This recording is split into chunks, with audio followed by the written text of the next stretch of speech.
Welcome to Storytimer at Large. Martha D. Mohr. It was one of those warm days in May in Indiana that make you think it's July. Martha Mohr, 20, had the day off from her job at Service Merchandise and was sunbathing in a two-piece swimsuit like most young women do on a day like that. I know that was a favorite pastime of mine when I was her age. May 27th, 1980 was a beautiful sunny day. Martha and her boyfriend, Tony Stafford, lived near Shelbyville, Indiana. In a little house on a farm on Hurricane Road. Her parents were not too happy about them just living together, but they had come to accept it. Times were changing. Tony did farm work there, and the housing came with the job. It was a housing situation that they could afford as a very young couple and starting off their life together. Tony came home at the end of the workday, but couldn't find Martha. He looked around the place.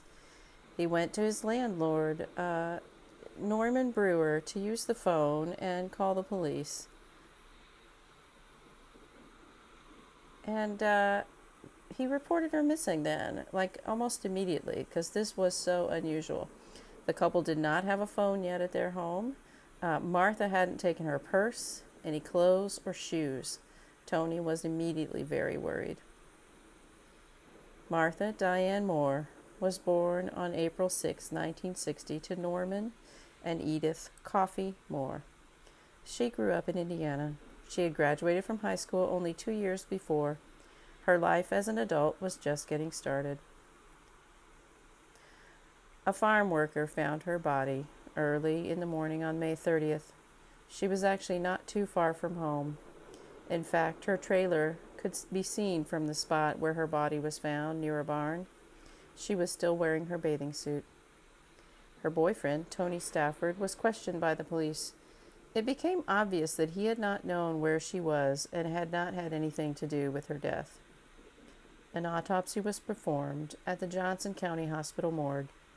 Martha D. Mohr had been killed by a gunshot wound to the head. Martha's employer, Service Merchandise, offered a $1,000 reward for information leading to the arrest of a suspect in her murder. She had not worked there long, but she was very valued and very well liked by her coworkers there. Richard A. Yeager was 34. He had worked as a real estate agent in Wanamaker, Indiana. Wanamaker is a suburb on the southeast side of Indianapolis. The Marion County Fairgrounds are there, if you're familiar with that area. Richard Yeager had also played saxophone in his high school band and was on the wrestling team and seemed like an all-around nice guy. He was definitely not a nice guy, though. On November 14, 1979, he shot and murdered Kevin L. Jones. Police were closing in on him as a suspect in that murder in the spring of 1980. So he was already a murderer when he approached Martha Mohr's home that day in May. He abducted Martha at gunpoint and took her about a mile away to a barn, and he shot her in the head. On June 16, 1980, he forced his way into the home of a Greenwood, Indiana woman. He tied her up and told her he'd kill her baby if she screamed or tried to escape. He then went out and put his car in the garage of her home. He cut off her clothes with a knife. He then viciously assaulted her at gunpoint. He also attacked two women working at Mama's Pizza and stole money from the register. In 1979 and 1980, it seems, he was on a violent spree.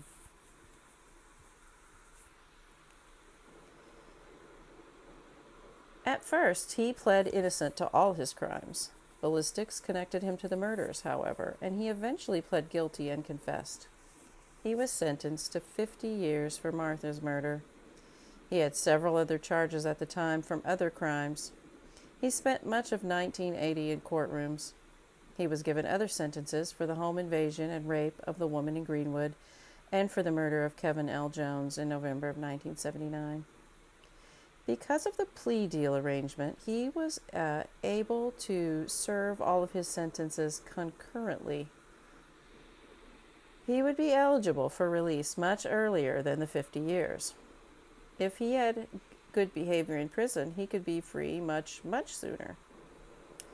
He was still alive in 1997 when he was mentioned as a survivor in a family member's obituary. I have not seen any death notice or obituary for him. He is not listed in the Indiana Incarcerated Database. So it looks like Richard A. Yeager is free to enjoy his golden years. What has he been up to lately while he's been free? Martha D. Mohr was only 20 when her life was viciously ended in a terrifying attack. Kevin L. Jones was also only 20. They deserved long lives full of memories with family and friends.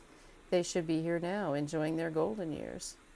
The other victims who survived attacks and assaults by Yeager deserved a peaceful life without this trauma. Trauma changes everything and affects every aspect of a person's life. The loved ones of Martha and Kevin and all these victims also deserved a life of freedom from this pain and anguish. Rest in peace, Martha, Diane Mohr, and Kevin L. Jones.